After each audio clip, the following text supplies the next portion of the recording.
Está a ouvir o Boulder Podcast, episódio 5. Bem-vinda ao Boulder Podcast.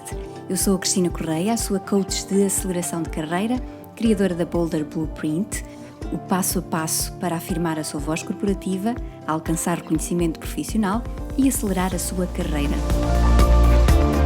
Em cada episódio, trago-lhe conteúdos e um convidado que lhe proporcionará recursos, inspiração e conselhos para ir mais além na sua carreira sem limitações.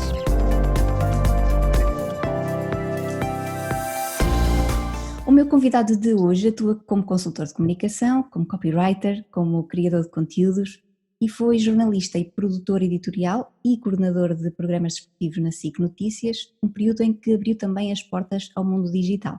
E refere que este foi um importante momento de viragem na sua carreira. Mas é porque gosta de ouvir e de contar histórias que hoje é meu convidado. É um storyteller. Bem-vindo, Martim Mariano.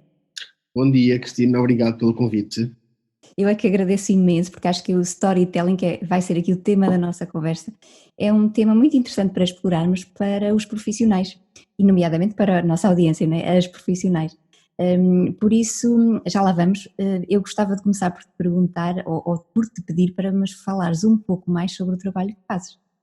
Bom, bom dia e bom dia a quem nos está a ver e às senhoras que nos estão a ver. É para mim uma honra muito grande estar a fazer este podcast. Eu que tenho um passado muito ligado também ao universo feminino, porque tirei um curso superior de educação de infância e muita gente não sabe isto e acha que é mentira, mas é verdade. E o que se passa, a ponte com este podcast e com o público deste podcast faz exatamente porque aquilo é um curso ainda extremamente feminino. E eu tive no meu primeiro ano, por exemplo, posso dizer-vos que a minha turma era composta por 48 mulheres e eu. Portanto, foi um primeiro ano muito difícil, porque acreditem que é muito difícil para um homem entrar sozinho no mundo de mulheres. E eu tive inclusivamente vários problemas na altura, durante o tempo de escola, com discriminação de género. Portanto, acontece, não é só ao contrário. E, no entanto, é um público, de facto, que eu gosto bastante, porque eu costumo dizer que as mulheres, de facto, são muito melhores que nós. Muito melhores que os homens, de longe, muito longe. E nesta fase da minha vida, portanto, eu estou numa nova fase da minha vida profissional. Como disseste bem, eu estive durante quase 10 anos no universo do grupo Empresa, portanto, da SIC, e depois mais tarde também ingressei na redação do Expresso, a trabalhar as redes sociais das marcas de informação do grupo Empresa. E, de facto, eu neste momento aquilo que faço e aquilo que gosto de fazer é ajudar as pessoas e empresas a contar histórias. Portanto, é exatamente isso que eu gosto de fazer e contar a sua história de modo a que possam tornar-se mais reais e mais credíveis. E, consequentemente, que se possam aproximar daquilo que é o seu público, dos seus clientes, dos seus potenciais clientes, da prospecção que estão a fazer, porque, como criador de conteúdos, e eu já trabalhei com várias marcas ajudando-as a construir conteúdos mais apelativos e que têm um objetivo muito particular, que é aumentar as vendas. Portanto, todos nós, seja lá qual for a empresa em que trabalhamos, temos e devemos ter uma métrica em particular, que são as vendas. Portanto, sem vendas, muito dificilmente uma empresa sobrevive. Portanto, se não vender, fecha as portas. E exatamente por isso é que eu gosto bastante de trabalhar esta parte da história, do universo das histórias, porque, Cristina, nós andamos a contar histórias uns aos outros há mais de 50 mil anos. E foi assim que nós chegámos até aqui. E as pessoas podem pensar, não, mas pelo meio houve muitas revoluções tecnológicas e muitas revoluções industriais. Sim, senhor, claro que houve. Mas todas elas também foram sendo suportadas pelas histórias. E se pensarmos há um momento que eu gosto muito de falar nas formações e com as pessoas a quem faço consultoria, que há um momento na história do homem e da humanidade que é marcante, que é exatamente a descoberta do fogo.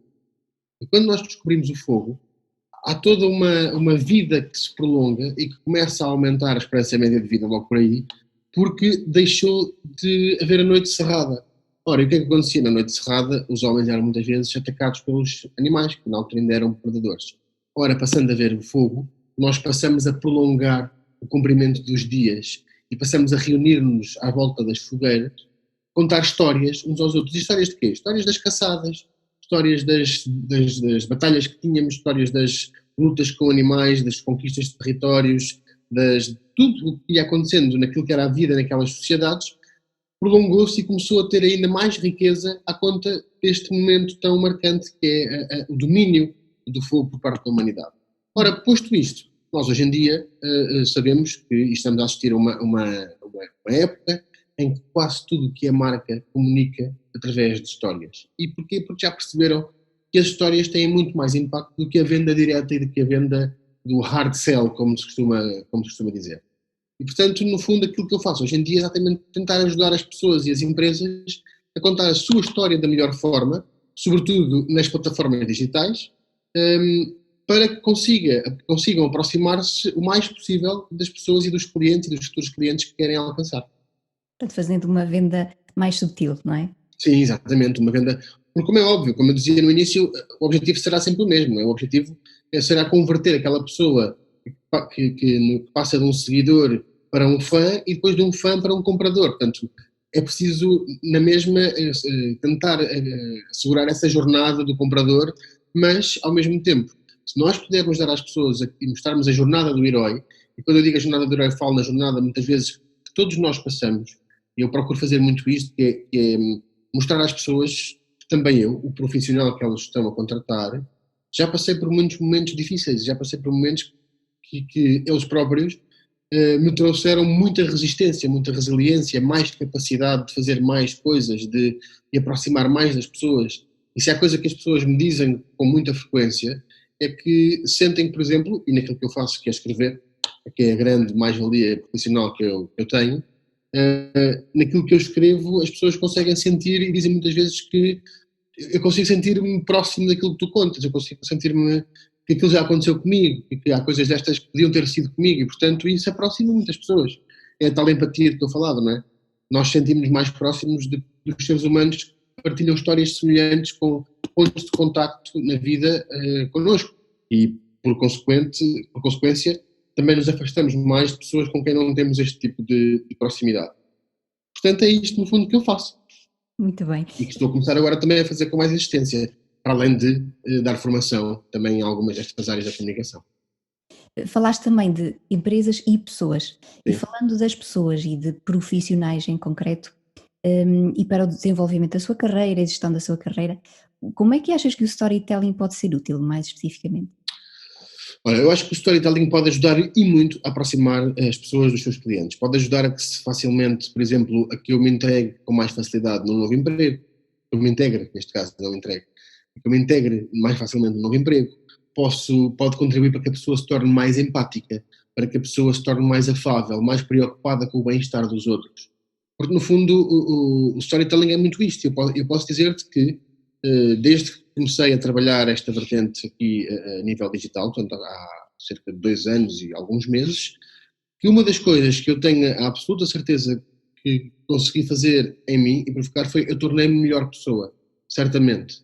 E tornei-me melhor pessoa porque eu costumo dizer isto e a brincar, que eu tornei-me num cusco grande, porque não é de propósito e não é que eu tenha interesse em saber tudo sobre a vida dos outros, mas o que se passa é que quando eu estou muitas vezes na rua, que é para mim o grande palco daquilo que eu vou fazendo, que é para ouvir, e eu acho que é muito importante nós cada vez mais sabermos ouvir mais do que falar, e é muito importante que nós percamos algum tempo a ouvir os outros.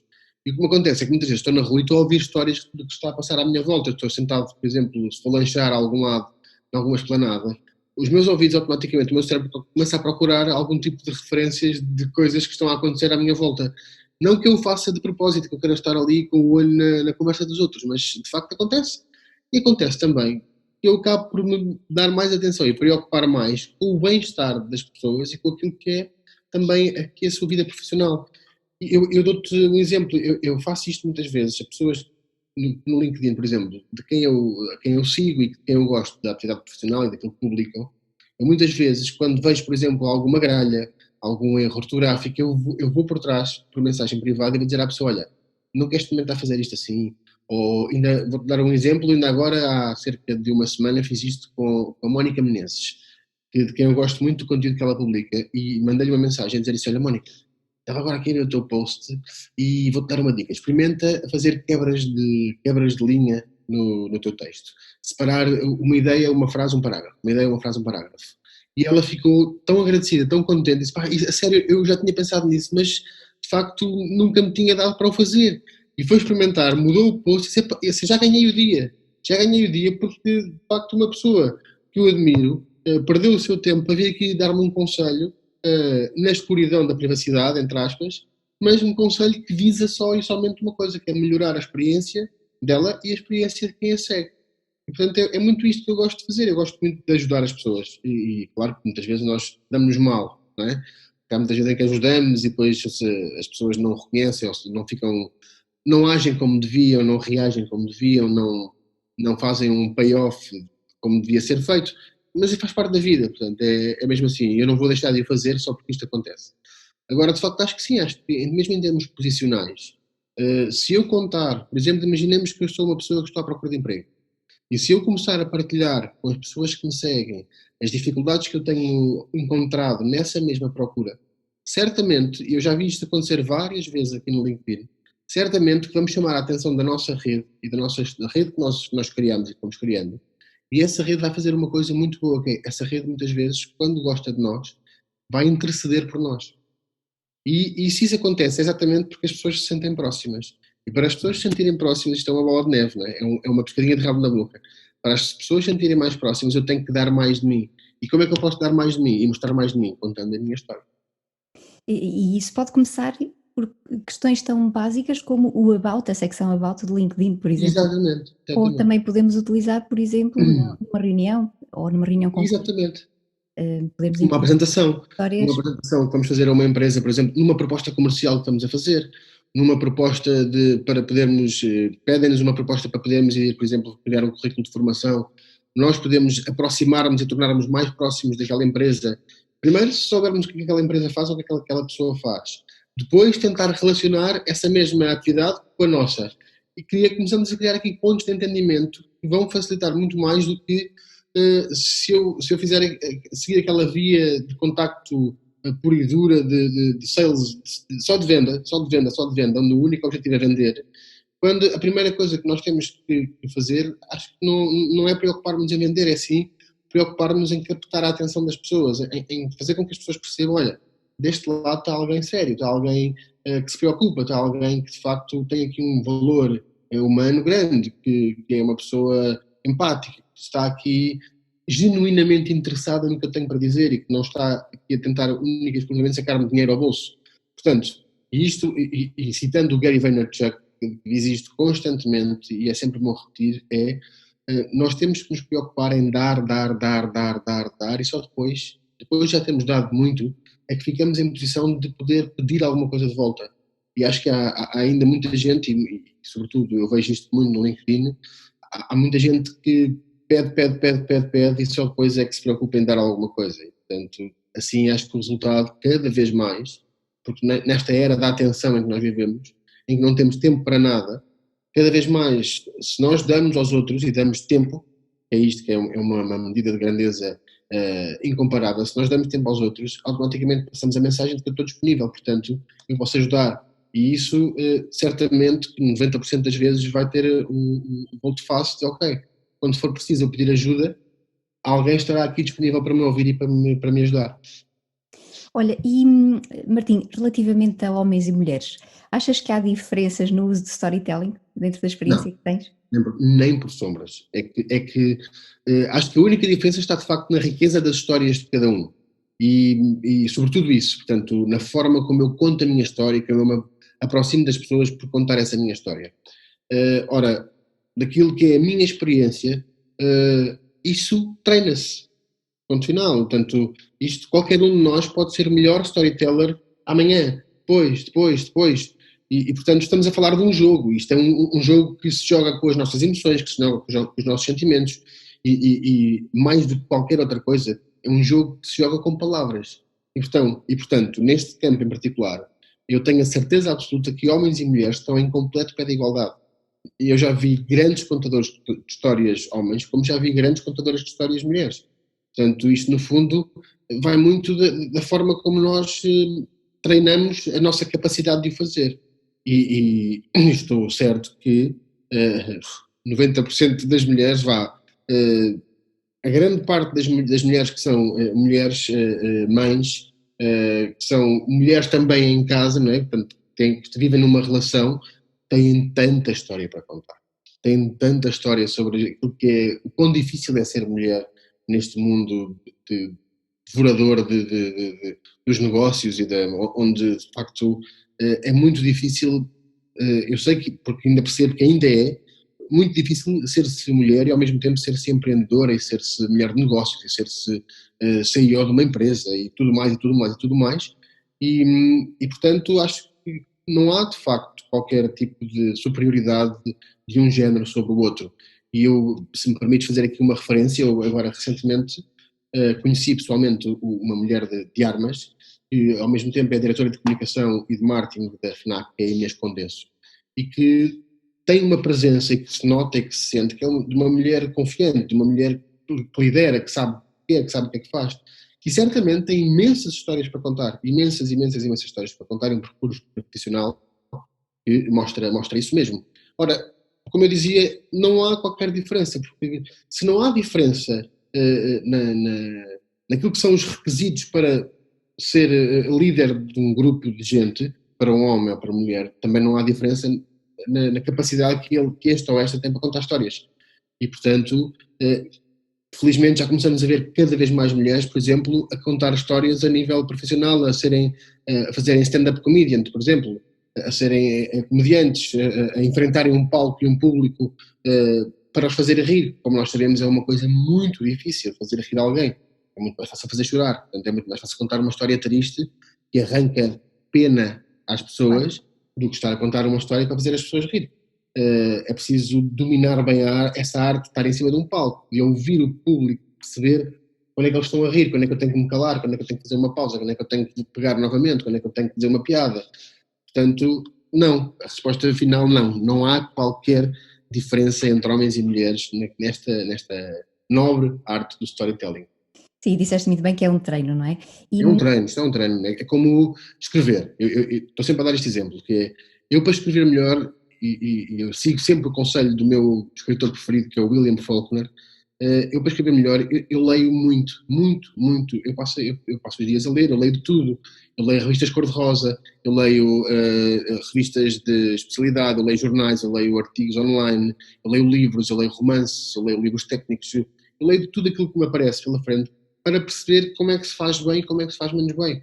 Para encontrar em todas estas leituras coisas boas e coisas más, coisas que eu posso agarrar e fazer minhas, e coisas que eu posso, claramente, à partida, dizer logo, arrumar para o lado e dizer, não, isto eu não quero, não vou fazer isto assim não está bem feito.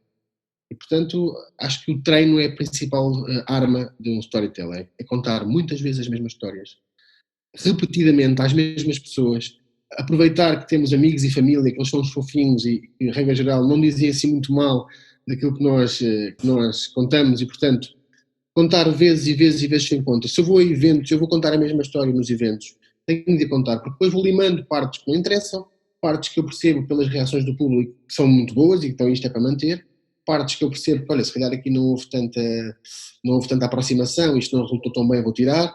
Portanto, é preciso mesmo treinar e contar muito em voz alta. E eu faço isto muitas vezes, eu gosto muito de dizer, eu falo sozinho, muitas vezes, todos os dias, e portanto, acho que as pessoas devem perder a vergonha exatamente disto, porque eu estou a falar sozinho, eu estou a treinar, eu estou a contar histórias muitas vezes, e vou na rua e vou e isto ajuda-me a processar e ajuda-me a pensar mais rápido e ajuda-me a contar melhor as minhas histórias. E nesse treino, qual é que achas que são ou a grande dificuldade nos primeiros passos do storytelling? A grande dificuldade passa a encontrar a minha voz, primeiro, a encontrar o meu tom, em perceber como é que seja para a escrita ou oralmente. E depois é perceber qual é que é a estrutura certa que eu tenho que usar para contar uma história e conseguir manter, que esta para mim é a grande dificuldade, conseguir reter a atenção e despertar o interesse de quem me está a ler ou a ouvir. Porque isto é o mais difícil.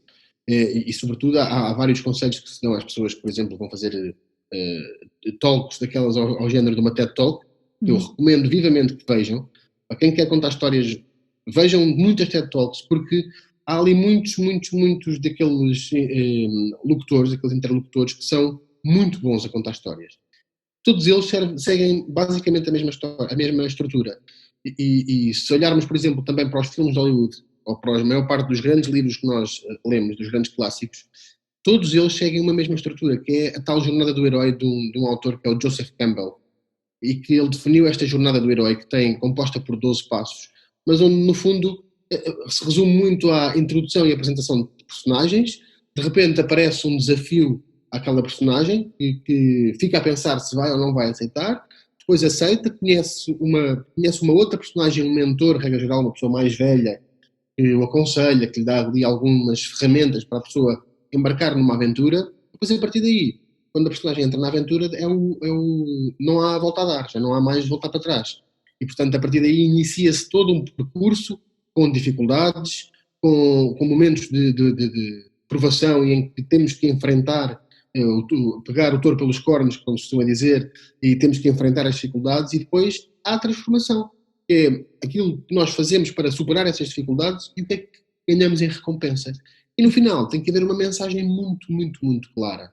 E quanto mais clara for a mensagem e a capacidade que eu tenho de passar uma mensagem clara e simples à minha audiência, muito mais fácil vai ser de fazer com que essa história seja memorável, seja memorizável, com que eu faça com que aquelas pessoas saiam do pé de mim e depois de me ouvirem e fiquem durante as horas que seguem, os dias que seguem, as semanas, os meses, os anos, que se lembrem sempre daquela história. Eu lembro-me de uma vez que ouvi um tipo que me contou uma história incrível sobre isto, assim, assado. Portanto, eu acho que a grande dificuldade é exatamente esta, é dar-lhe uma estrutura interessante à história e depois fazer com que as pessoas se interessem e mantenham o interesse ao longo do tempo. E isto, estamos a falar por vezes temos diferentes formatos de contar histórias, não é? Portanto, como eu dizia há pouco, temos as TED Talks, que têm um formato de 18 minutos, temos palestras às vezes de 20 minutos, de 45 minutos, de 1 hora, fazemos um filme de 1 hora e meia, escrevemos um livro que pode demorar meses a ser lido, e temos que ter estrutura para isto, porque nós temos que conseguir manter a pessoa interessada. E quanto mais não seja, porque há muitas das pessoas que vão ouvir as nossas histórias que pagaram para o fazer. Vão a um evento e pagaram para ver aquele evento. Vão comprar um livro ou ver um filme e pagaram para isso. Portanto, eu tenho que dar uma recompensa a essas pessoas. Se eu lhes estou a pedir tempo, eu tenho que lhes dar alguma coisa. Eu nos meus blogs, num deles, eu tenho 2 blogs, portanto eu comecei nesta brincadeira a contar histórias já há muitos anos, e num dos blogs nós já temos, por exemplo, no blog que eu divido com a minha mulher, já temos em cima de cada texto o tempo que esse texto vai levar à pessoa para o ler. Portanto, eu acho que isso é uma moeda de troca muito justa. Por favor, dá-me 6 minutos que eu dou-te aqui uma história, dou-te aqui alguns conselhos, algumas coisas que podem ser úteis. Portanto, acho que de facto essa é para fazer aqui em talho de foice, acho que essa é mesmo a grande dificuldade, é conseguir manter as pessoas interessadas e conseguir passar uma mensagem muito clara. Se eu não conseguir passar uma mensagem clara e se a pessoa chegar ao fim da minha história e não fizerem a mínima ideia sobre o que é que a mesma tratava, eu perdi tudo. Eu posso ter feito tudo bem até ali. Posso ter seguido os passozinhos todos, ter boas personagens, ter um conflito que é aquilo que é essencial para que uma história tenha interesse. Porque todas as histórias interessantes têm conflitos. Uma história sem conflito é uma história sem interesse nenhum. E ao fim de 2 minutos as pessoas perdem, ao fim de alguns minutos as pessoas pensam, pá, mas isto não tem nada, Olha, ainda agora, no sábado, fui com a minha mulher e com a minha filha, ali ao jardim, um jardim que há ali no Areal. E um dos grandes atrativos que nos fez lá ir foi, no final da tarde, havia um momento onde iam contar uma história sobre a história do Capuchinho Vermelho. Sentámos-nos na relva, com tantas outras famílias, à espera da história, começa a história, e a história anda, e anda ali em jeito musical, com músicas pelo meio, e demoraram mais de 25 minutos até aparecer o lobo mau. Ora, obrigar alguém a estar 25 minutos sentado, quando sabemos qual é que é a história, ainda para mais, não é uma história desconhecida, é uma história que nós conhecemos todos nós conhecemos desde que somos miúdos. Já ouvimos esta história algumas 50 mil vezes. E ficamos sentados e estamos meia hora à espera que apareça o lobo mau, que é a personagem quase principal da história, é o vilão, não é? Que é a personagem que tem interesse. Eu olho, às tantas olhava para a minha mulher, ela olhava para mim, eu já baixava os olhos, tortava os olhos, até que às tantas perguntei à minha filha, queres ir embora? Sim, pai, esta história não está a ter graça. Ela tem 3 anos. Faltava o lobo mau. Faltava o lobo mau não aparecia, apareceu Quando apareceu, já estávamos nós de pé para ir embora, e pronto, apareceu a cantar e tudo mais, mas lá está. Isto foi a lição que eu retirei. Má forma de escolher, má forma de contar uma história e, sobretudo, uma forma muito má de tentar reter a atenção de pessoas que estão naquele jardim há 3 horas a brincar e que de repente lhes pedem para se irem sentar para ouvir uma história e ao fim de 25 minutos a história ainda não chegou ao seu ponto de interesse. Portanto, isto é um exemplo muito claro de como não fazer, como não contar uma história, sobretudo a um público tão exigente como são as crianças, não é? Ao Claro. fim de pouco tempo, se a história não tem interesse, eles começam a olhar para o lado, tirar macacos do nariz, a coçar os cabelos, a fazer tudo e mais alguma coisa que não aquilo que era suposto estarem ali a fazer, que é ouvir uma história. Olha, no meu trabalho com os meus clientes, nós em psicologia usamos muitas narrativas também, não é? E o storytelling será uma forma de dar a conhecer as narrativas. Completamente. E eu deteto algumas dificuldades, que é, por exemplo, na escolha das histórias certas e Uhum. também na exposição que isto pode ter Uhum. para mim. Que conselhos é que podes dar aqui? O que eu acho é que, primeiro, há uma coisa que nós temos que vencer todo quando queremos entrar neste mundo, que é a vergonha. E a grande parte daquilo que das entropias que aparecem, grande parte da dificuldade, reside exatamente no como é que eu vou vencer esta vergonha que eu tenho de me expor. Porque não é fácil, não é? E quando eu comecei a fazer isto, quando eu tomei esta decisão, já nem sei, sei lá, quando eu comecei a escrever sobre mim, foi em 2000 a escrever e a publicar coisas sobre mim, foi para aí em 2007, 2006, 2007. Hum, É uma decisão que se toma, mas acho que deve ser um caminho irreversível, porque ao mesmo tempo é isto que nos aproxima dos outros, porque é isto que nos torna palpáveis e que nos torna reais e que nos torna atingíveis e alcançáveis. E sobretudo é por isso que as pessoas também se identificam connosco. É ok, esta pessoa está a expor e está a contar aqui episódios da sua própria vida. Esta pessoa, pá, poderia ser uma pessoa cheia de sucesso, cheia de dinheiro, com um grande cargo, uma grande reputação. Olha, é um médico, olha, é um psicólogo, olha, é um psiquiatra. Mas, ao mesmo tempo, partilha dores. E é isto que nos aproximamos. Nós aproximamos muito na desgraça e muito menos na alegria, não é? Muito mais na desgraça, muito menos na alegria. Não sei se porque às vezes temos pena dos outros e a pena, não, acho que nem sempre é um sentimento assim tão mau como o pintam, porque a pena também é ao mesmo tempo um altruísmo nosso e uma forma que nós temos de expressar a nossa empatia por aquela pessoa, por aquilo que ela está a viver. Mesmo que não possamos fazer nada, nós não possamos ajudar de forma alguma, mostramos, olha, eu ouvi-te, eu estou aqui, se precisares de alguma coisa, eu estou aqui. A grande dificuldade em expor é que depois o caminho é irreversível, não é? Quando eu abro a porta da minha vida, depois eu tenho que estar sujeito a que as pessoas comentem esses mesmos acontecimentos. Agora, se nós formos totalmente transparentes e totalmente sinceros, claro que é impossível agradar a toda a gente. É impossível. E quem escreve sabe isto. É impossível eu escrever um livro que toda a gente goste. É impossível. Porque as pessoas gostam de coisas diferentes. E como diz aquele anúncio, se gostássemos todos do mesmo, o que é que seria feito do amarelo? Não é? Portanto, as pessoas gostam de todas as coisas diferentes. As pessoas são todas muito diferentes e têm histórias de vida completamente diferentes que fazem de nós aquilo que nós somos hoje.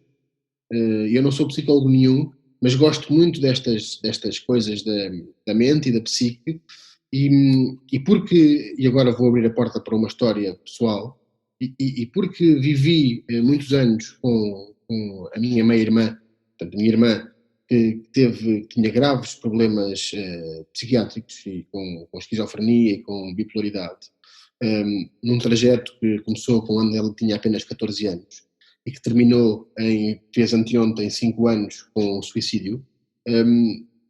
Isto é muito. Eu pude conhecer o que é a vida de uma pessoa que quer ter a cabeça certa, mas não consegue. E que gostava muito de fazer as coisas que os outros fazem, mas não conseguia. E que viveu tão atormentada com esta ideia, que acabou por pôr fim à própria vida. Não sei, nunca ninguém saberá se foi uma coisa consciente ou se foram as vozes que ela ouvia que a mandaram fazer isto, mas o que interessa é que aconteceu. E aconteceu e deixa no ar, lá está, uma série infindável de perguntas, mas ao mesmo tempo deixa também a certeza de que nós não temos nada a perder, Cristina. Nós não temos nada a perder. Tem a ver Nada. com o tal alinhamento com a nossa voz, não é? Que falaste há Exatamente. pouco. O que é que lhe pode acontecer de mal? Vão dizer mal de mim? Vão fazer o quê? Vão despentear? Já não dá.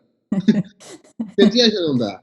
Mas o que é que isto nos pode trazer de mal? Que as pessoas saibam mais sobre mim, que percebam mais como é que eu penso, como é que eu vejo as coisas.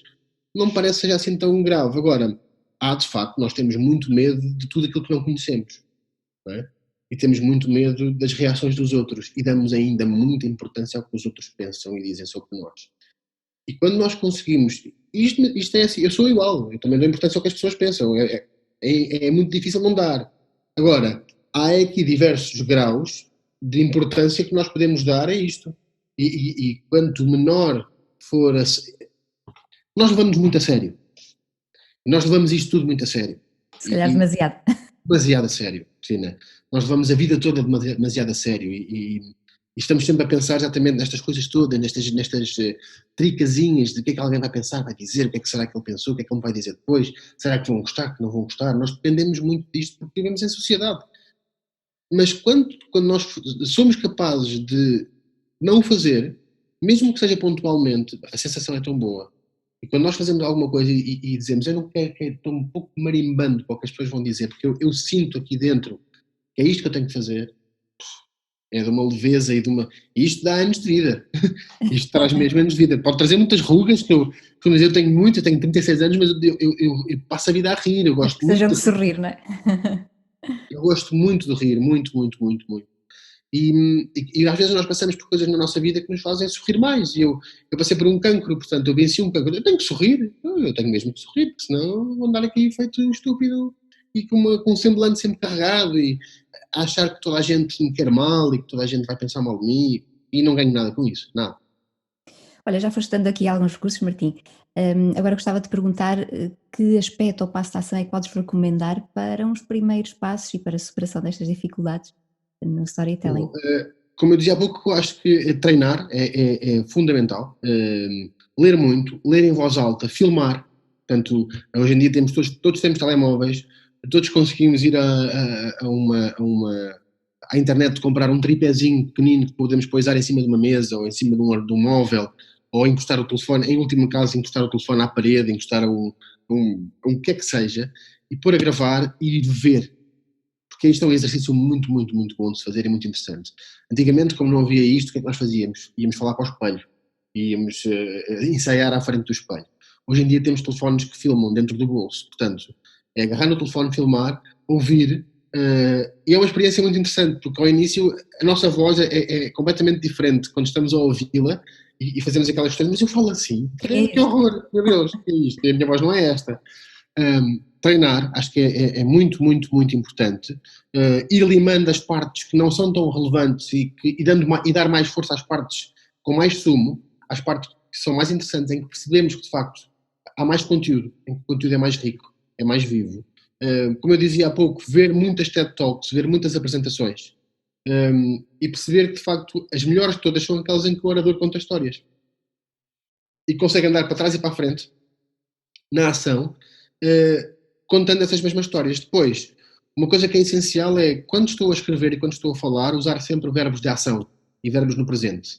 Portanto, eu faço, eu digo, eu conto, aquilo que eu costumo fazer, aquilo que eu costumo dizer, aquilo que eu costumo ajudar, a forma que eu costumo escolher, é muito melhor do que eu dizer, quando eu faria, se eu fizesse, quando em tempos que lá vão, portanto, é certo que estamos a falar do passado, mas se eu conseguir transportar essa ação para a voz ativa e conseguir criar aqui, introduzir diálogos nas minhas histórias, que é um garante de ritmo muito bom. É quando Uhum. eu introduzo diálogos, eu estou a contar uma história, mas eu posso pôr duas personagens, as personagens estavam envolvidas naquela história, e fazer um diálogo onde as pessoas percebem, mesmo sendo só eu a contar a história, quando está uma personagem e quando está outra. Portanto, isto é possível de fazer. Depois, eu tinha aqui tomado aqui umas notazinhas, que era para não falhar nada. Sentir que eu estou a dar exatamente tudo aquilo que tenho para dar de mim e que estou a conseguir reter a atenção das pessoas. E depois, fundamental, ouvir muito. Ser muito melhor ouvinte do que sou orador. Ouvir de tudo e observar o que se passa à minha volta com muita atenção. Isto são, no fundo, são conselhos que eu posso dar a quem quer escrever, a quem gosta de escrever. Porque se eu vou contar histórias, obviamente que as histórias que nós devemos contar, e isto é fundamental o que eu vou dizer agora, nunca contem histórias de coisas que não viveram ou que não se passaram com pessoas que vocês conhecem e que foram muito bem contadas para vocês conseguirem fazer a história ser vossa. Uhum. Porque quando nós nos fomos a falar sobre coisas que não conhecemos, histórias que não vivemos, muito facilmente o público percebe isto. E Não muito há facilmente conexão. o público nos desmonta e hoje em dia nós estamos treinados para cheirar a falsidade e para cheirar as tangas a quilómetros de distância. Portanto, é fácil perceber quando uma pessoa está a contar uma história que não é sua e que porque não domina bem os pormenores, porque tem alguma dificuldade em tornar a ação e a narrativa uma coisa linear. Portanto, contem histórias que se passaram convosco, porque são as melhores e são aquelas que nós conhecemos melhor. São aquelas para as quais nós precisamos de menos preparação para as contar, porque são nossas, estão cá dentro, as experiências que nós vivemos, as emoções. E acreditem numa coisa, quando começam a contar estas histórias, nós vamos buscar aquilo que vivemos, e isto é maravilhoso. Eu acho que é das melhores coisas que nós temos na vida, é o facto de termos memória e, e de nos recordarmos de coisas que nos fizeram muito bem e de coisas que nos fizeram mal e do que é que aprendemos com isso. Depois, dar muita atenção à mensagem, e é fundamental que antes de começar a contar a minha história eu saiba perfeitamente o que é que eu quero que as pessoas levem dali. O que é que eu quero que este público leve para casa desta história que eu estou a contar? Ok, eu quero que as pessoas percebam que é possível mudar de vida, por exemplo, aos 40 anos, aos 35, largar o emprego numa empresa e, por exemplo, e abraçar uma carreira de freelancer. É possível. Como é que isto se faz? Assim, assim, assim, assado. O que é que foi mais difícil? Pá, tive um momento muito difícil em que tive 3 ou 4 meses desempregado e pá, não vi a solução, mas não deixei de lutar, não deixei de procurar a solução, pedir ajuda, não sei o quê. Portanto, tudo isto aproxima as pessoas. E, portanto, é muito importante que eu saiba perfeitamente qual é que é a mensagem que quero passar, que vou contar uma história minha e que nunca me esqueça de ter nessa história momentos de conflito. Momentos de tensão em que as pessoas que estão sentadas a ler ou a ouvir digam assim, pá, isto podia ter acontecido comigo. Isto parece mesmo uma vez uma coisa que me aconteceu, eu estava não sei aonde e passei por uma coisa, situação assim, olha, isto realmente, estou agora aqui a lembrar, meu Deus do céu, isto já foi há tantos anos, já nem me lembrava disto, mas é muito bom. Portanto, acho que são estes os conselhos que eu posso dar a quem está a começar. Filmem-se, revejam aquilo que fazem e vejam-se a vocês mesmos, porque mesmo quando estamos a falar, podemos, ao ver o que fazemos, limar algumas coisas, ou gestos que fazemos quando abrimos demasiado os braços e somos demasiado histriónicos e demasiado efusivos. Isto, por exemplo, se for para televisão, é preciso ter muito cuidado. Se eu estou em cima de um palco, é diferente. Agora, se eu estou na televisão, onde o ecrãzinho é este bocadinho que estamos a ver, eu tenho que ter ser muito mais comedido com o que eu faço com as mãos. Portanto, não posso andar aqui constantemente a pôr as mãos à frente da cara e isto, porque as pessoas distraem-se e começam só a olhar para as mãos. O que é que ele está a fazer? Está a fazer malabarismo. E, portanto, acho que é isso. E não se, outra vez repito, não se levem demasiado a sério. Deixem sempre espaço para improvisar um bocadinho, para sorrir, para contar uma piada pelo meio. Mesmo se estão a apresentar coisas, uma coisa séria. Se estão, por exemplo, e eu li agora há pouco tempo, ouvia um autor americano que diz muito mal do PowerPoint e que ele diz que o PowerPoint não converte ninguém a fazer nada. E que para conseguir fazer alguma coisa, ou convencer alguém a fazer alguma coisa, com um PowerPoint eu tenho que meter histórias pelo meio. E se de facto então eu tenho que mesmo usar o PowerPoint, porque eu sei que há muita gente, há muitos empresários, há muitas pessoas que mandam, que dão muita importância aos PowerPoints, então ok, eu vou fazer o quê? Vou estruturar a coisa da seguinte maneira, vou dar dados, informação, validação da informação e contar uma história pelo meio.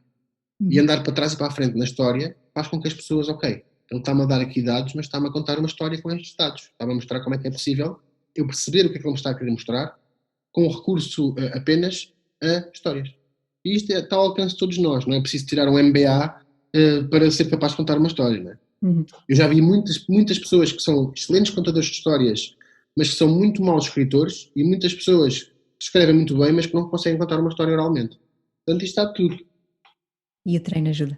Exatamente, muito, muito, muito. Já deixaste aqui alguns recursos, Martim. Agora deixo eu também um recurso. Podem seguir o Martim no LinkedIn, vamos deixar o link do perfil, para ver como é que ele faz este storytelling, não é? Será um elemento de inspiração também, portanto vamos deixar aí o link do perfil do Martim. Uma última questão, considerando a tua experiência, qual é o conselho mais valioso que podes deixar à nossa audiência? Bom, para não quero estar a repetir-me, porque já deixei agora aqui vários conselhos, mas acho que vou pelos melhores. Aproveitem os prazeres da vida e as coisas boas, permitam-se ter experiências, porque as experiências, e neste caso, por exemplo, as viagens, os livros que leem, são eles que fazem, que nos trazem histórias à vida. Sorriam muito mais, leiam muito mais. Ler, eu gosto muito desta analogia, porque ler é uma espécie de, um livro é uma espécie de um gabinete do CEF, onde eu passo e eles me carimbam o passaporte com mais uma viagem, de cada livro novo que eu leio. Portanto, aproveitem estes momentos todos, leiam muito mais. Lembrem sempre que, como eu dizia, ler é carimbar o passaporte para uma viagem nova sem sequer sair do sítio onde estou. Portanto, eu permito-me viajar estando no sítio onde estou, estando em casa, estando na rua, estando na praia, estando no comboio, nos transportes públicos. Permitam-se a fazer isto. Portanto, depois, deixem que o vosso coração tenha muito mais peso nas decisões que tomam. Muito mais. Porque nós, como eu dizia, nós levamos demasiado a sério e pensamos muito com a cabeça e ignoramos muitas vezes o nosso instinto, e muitas vezes o nosso instinto está certíssimo. Permitam-se sonhar e sonhar de verdade e perseguir alguns desses sonhos. Acho que é fundamental, porque sim, eu acredito que o sonho comanda a vida e não, as palavras não são levadas pelo vento. Portanto, é preciso mesmo saber o que é que eu posso fazer com elas, porque é com palavras que eu faço tudo. E treinem, insistam, lutem, porque um dia, se vocês se esforçarem muito e se trabalharem, o vosso dia chega. Chega mais tarde ou mais cedo, seja qual for a esfera e a dimensão, mas a vossa hora chega. A nossa hora chega. E, portanto, uma mensagem por fim, porque o grande maioria deste público, creio eu, que serão mulheres, vocês são incríveis. Vocês têm uma força incrível. Eu tenho 2 mulheres em casa e a uma delas, se calhar, não lhe digo tantas vezes isto, mas como devia, mas eu às vezes paro a olhar para aquilo que é a vossa capacidade de gerir a vida e, sobretudo, para quando se tem uma família, e é avassalador. Vocês têm um poder e uma força. E o mundo é vosso. Vocês são muito mais do que nós, para já. Portanto, o mundo é vosso. E confiem e acreditem porque vocês são capazes. Martim, muito obrigada. Obrigado, Cristina, pelo convite. Uma partilha intensa e muito, muito boa. Felicidades. Muito obrigado também e até breve.